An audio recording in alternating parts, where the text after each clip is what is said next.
Welcome to Breaking Ties, a new you after divorce. This is your go-to source for practical advice and support for when the divorce process has finished. Join us each weekday for a quick chat where we'll cover a variety of topics related to post-divorce. Together, we'll explore the emotional, financial, and legal aspects of life after divorce and help you find the best path forward for you and your family. Here's your host and Certified Divorce Financial Analyst professional, Mike Fulkerson.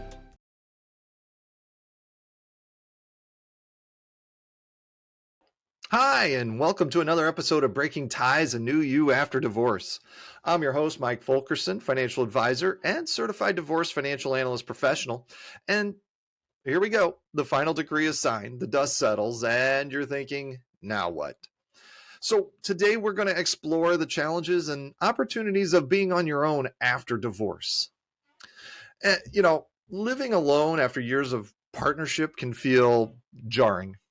It's new, it's not something you're used to, and the initial quiet might be deafening. I mean, you're going to have routines disrupted because you have a new normal. So it's important that you understand that it's okay to feel a sense of loss and grapple with loneliness. We're going to want to look at it in different perspectives. And so let's embrace the alone time. I mean, the newfound solitude can be also empowering. Use it to reconnect with yourself. And let's look at a couple ways you could do that. First, reflect on your values. What's important to you? What kind of life do you want to build? You can explore your interests. Did you have any hobbies that you neglected during the marriage? Now's the time to rediscover them and go into the next one, which is step outside your comfort zone. So try new things. Take a solo trip, learn a new skill, or find a new interest. When it comes to being on your own and looking at different relationships and stuff, so you got this support network that you leaned on during the process. You're going to have friendships and family dynamics that might need adjustments, and you can navigate these when you look at them in different categories. Communicate with loved ones. Let them know you might need extra support during this transition. You can expand your social circle, join a few clubs, attend events, volunteer, meet new people who share similar interests to you. And then set boundaries with your ex. Establish clear communication channels regarding co-parenting and shared finances when necessary. And then there's really more moving on, which would be a little bit of that dating after divorce.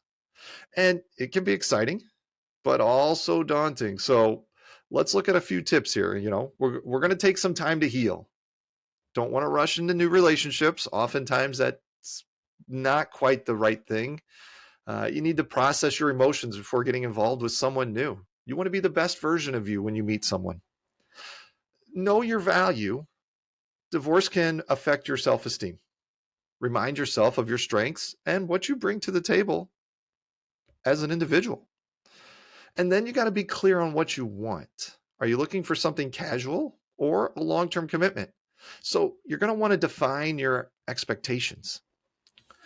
Now, the road to rediscovery, being on your own after divorce might feel scary, but it's an opportunity for immense personal growth. Embrace your independence, explore new possibilities, and rediscover the incredible person you are. Remember, you don't have to do this alone. You still do have support systems. Lean on those support systems. Like we said, fans, family, and then also perhaps a therapist. Just simple talk therapy goes a long way. And then there's support groups as well for divorced individuals, which allows you to share experiences and gain insights from other people's journeys. Really, divorce isn't the end. You hear me say it a lot at the end of the podcast here. Divorce is not the end of your story. It is the start of your next great chapter. And take that to heart. Write your own story. Be who you are. Do what you want to do.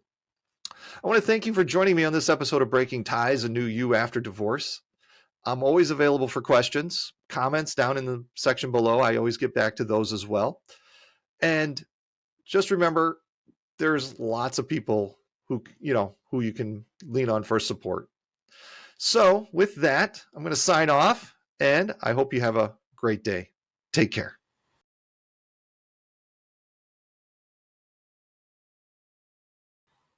Welcome back to another episode of Breaking Ties, a New You After Divorce. I'm your host, Mike Fulkerson, financial advisor and certified divorce financial analyst professional. And life after divorce can bring many unexpected changes. Today, we're going to look at one of those, and it's going to be spousal maintenance. Can it be modified after the final decree? So let's start with what is spousal maintenance. And so spousal maintenance, as you probably already know, is also known as alimony or spousal support. And it's a court-ordered payment from one spouse to the other after the divorce is finalized. And it's intended to provide financial support and help the receiving spouse maintain a standard of living somewhat similar to what they enjoyed during the marriage. Now, modifications to the spousal maintenance? Well, the good news in many cases is spousal maintenance can be modified after the final decree under certain circumstances. And here's why. You got the life circumstances that really you can't plan for that do change. So imagine the spouse receiving maintenance gets a well-paying job, or the paying spouse experiences a significant income reduction. These changes can impact the need or ability to pay for maintenance. Now, when we look at modifying spousal maintenance, there's a few common reasons for this. And the court's going to consider these as potential options, and that is a change in income, like I just mentioned. If there is a substantial change and involuntary increase or decrease, then for either spouse, you can look at having things modified. There's the remarrying of the receiving spouse. So if your ex-spouse who's receiving the spousal maintenance gets remarried, typically that terminates the need for spousal maintenance. Cohabitation of the receiving spouse. So if the receiving spouse cohabitates with a new partner in a committed relationship, it might affect the need for maintenance as well. Retirement of either spouse. Retirement can definitely impact income and financial needs. And then the disability of either spouse. Well, you don't want to see any kind of disability occur. If it does, it could affect potential earning of the spouse and the need for financial support. Now, looking at the modification process, if you believe your spousal maintenance needs modification, you'll need to file a petition with the court. An experienced divorce attorney can guide you through this process, which typically involves filing the petition. So, it's going to outline the reasons for seeking modification and your desired changes. Then you have serving your ex-spouse, because they have the right to respond to your petition. Gathering evidence. So this will include things, like pay stubs, tax returns, medical records to support your claim. And then you have the hearing. A judge will review the evidence and arguments from both sides before issuing a decision. Remember, modifying spousal maintenance can be complex. It's also not guaranteed.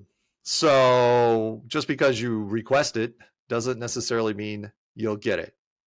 Now, let's look at benefits of working with an experienced divorce attorney. And an attorney with experience in family law can advise you on the likelihood of your modification request being successful. Like I said, it's not guaranteed. And then they'll also help you gather and present evidence to support your case. They're going to negotiate a settlement with your ex-spouse to avoid a court hearing if possible, and then represent you effectively if you do end up going to court. So life after divorce can necessitate adjustments to spousal maintenance agreements.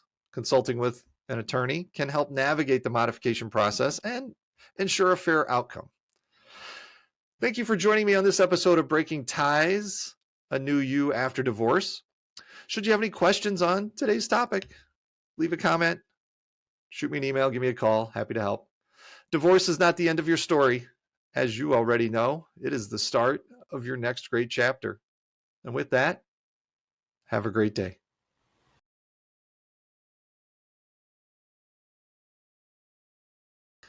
Hello, and welcome back to Breaking Ties, a New You After Divorce. I'm your host, Mike Fulkerson, financial advisor and certified divorce financial analyst professional.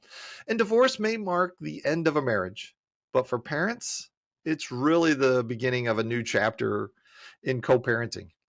Today, we're going to explore, navigating this sometimes bumpy, but ultimately rewarding journey. So, co-parenting means we're going to be raising your children together despite no longer being a couple.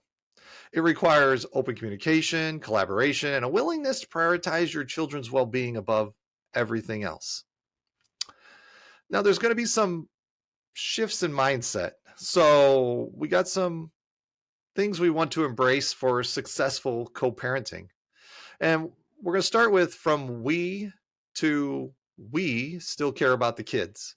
While the romantic relationship ends, your commitment to your children remains. And you're going to want to focus on cooperation, not competition. Work together to ensure your children feel loved and supported in both homes. And then respecting boundaries. Establish clear communication channels and avoid bad mouthing your ex in front of the kids. It serves no purpose. It does no good. Now, we're going to look at, you got this creating this co-parenting plan. Having a co-parenting plan in place sets expectations and minimizes conflict. So you want to consider including details like custody arrangements, the schedule parenting time fairly, factoring in, you got those holidays and special occasions. There's communication protocols, decide how you'll communicate about the children, whether it's email, text, or a co-parenting app. Then discipline approach. Agree on a general parenting principles and consistent consequences for bad behavior.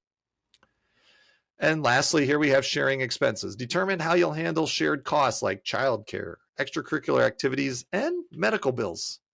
Remember, flexibility is key. Revisit and adjust your plan as your children's needs and circumstances evolve. I think it goes without saying that communication is pretty important.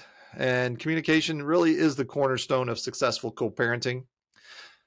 To have it, let's look at a few tips here. And one is we're going to focus on facts and avoid emotional triggers. There's no reason to get into heated debates or arguments. Just go with what is. Practice active listening and show empathy towards your ex's concerns about the children. And then document important decisions and agreements in writing. Remember, your children are caught in the middle, so put their needs first. Avoid exposing them to adult conflict. You got to maintain a positive attitude about your ex in front of them. Encourage a relationship with both parents. Now, there may be times where you want to seek out additional support. So with co-parenting being challenging, don't hesitate to look for some additional help. And that can come in the form of therapy. A therapist can help you navigate communication challenges and prioritize healthy co-parenting strategies. You could do a co-parenting class or workshop, and they provide valuable tools and resources. And then there's also support groups, so connecting with other co-parents can offer valuable advice and understanding. So co-parenting is a journey, not a destination. There will be bumps along the road, but with commitment, communication, and a shared focus on your children's well-being, you can build a positive co-parenting relationship that benefits everyone involved. I want to thank you for joining me on this episode of Breaking Ties. Should you have any questions on today's topic, feel free to drop me a line, email, put a comment out here. Divorce is not the end of your story. It is the start of your next great chapter. All the best.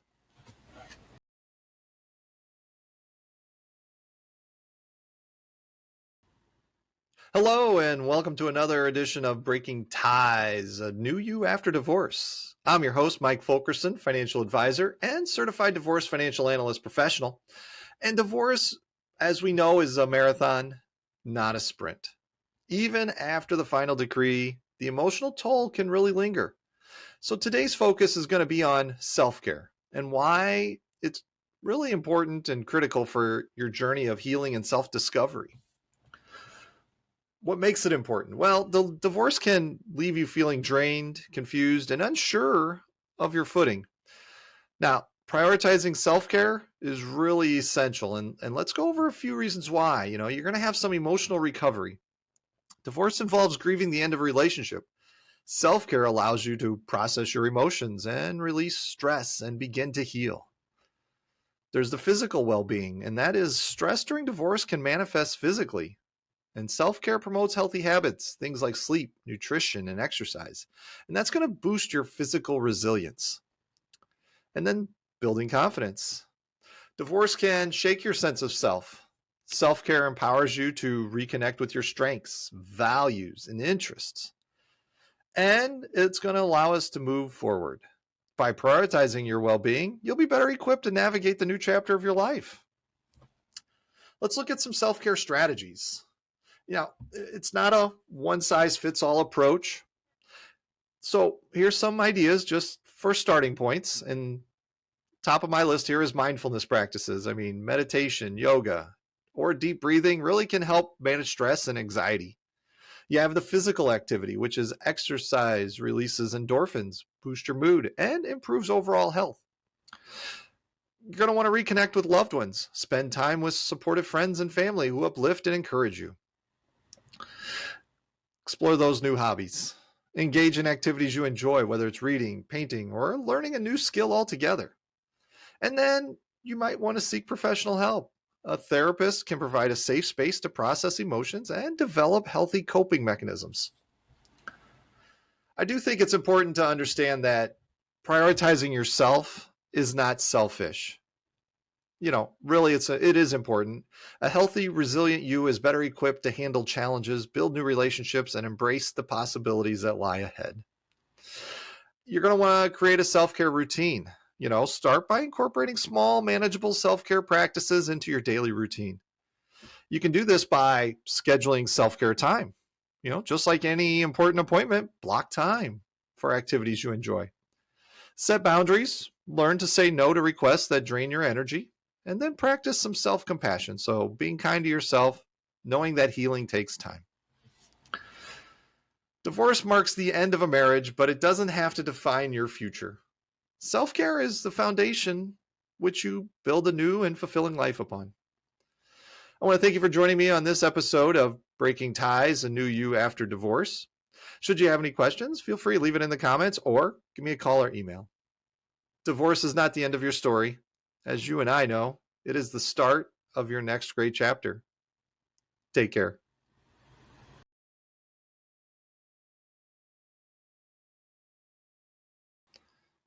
Hello, and welcome back to another episode of Breaking Ties, a New You After Divorce.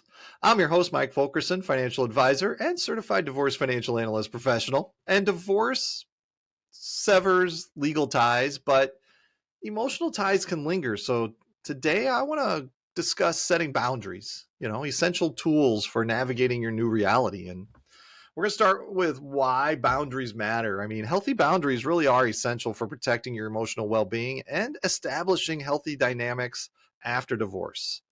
We've got a few reasons why. One, you can have some reduced conflict. Clear boundaries minimize the potential for misunderstandings and arguments with your ex. You got some emotional protection where they shield you from negativity and allow you to focus on your healing journey. And then there's co-parenting success. Boundaries are critical for establishing clear communication and cooperation when co-parenting. You can have boundaries, in various aspects of your post-divorce life. When you look at communication, decide on preferred methods of communication about co-parenting matters. Text for scheduling, emails for detailed discussions, good old-fashioned phone call also works. There's social media.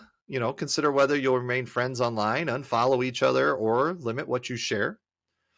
Personal lives, establish boundaries about discussing your dating life or your ex's new relationship with your children. Finances, adhere to the financial agreements outlined in the divorce decree. Avoid relying on your ex for additional support. We're going to want to communicate our boundaries. If we got them and we're going to use them, then we need to be able to let other people know how the boundaries are. So you're going to be clear and direct. State your expectations in a calm, assertive manner. Focus on I statements. So instead of accusatory language, use phrases like, I need some space, or I prefer to discuss via email. And then be prepared for some resistance. Your ex might initially resist new boundaries. Stay firm and consistent so that your boundaries will be respected. Now, boundaries are a two-way street. You got to respect your ex's boundaries as well. I mean, if your ex does establish boundaries, you got to respect them even if they differ from your preferences. Even if you don't like them, they're still their choice. And don't be afraid to enforce your boundaries. And you can do this from disengaging in conversations or situations that violate your boundaries. Seek support. It can be challenging to enforce boundaries. So talk to a therapist or a trusted friend for some guidance. Remember, boundaries are not about punishing your ex. They're about creating a healthy space for you and your children to thrive after divorce. And setting boundaries after divorce is really an ongoing process. It requires patience, communication, and a commitment to your well-being. By establishing clear boundaries, you can build a healthier, more fulfilling post-divorce life. I want to thank you for joining me on this episode of Breaking Ties, a New You After Divorce. Should you have any questions, feel free, leave them in the comments or call or email. Divorce is not the end of your story. As you already know, it is the start of your next great chapter. And with that, take care.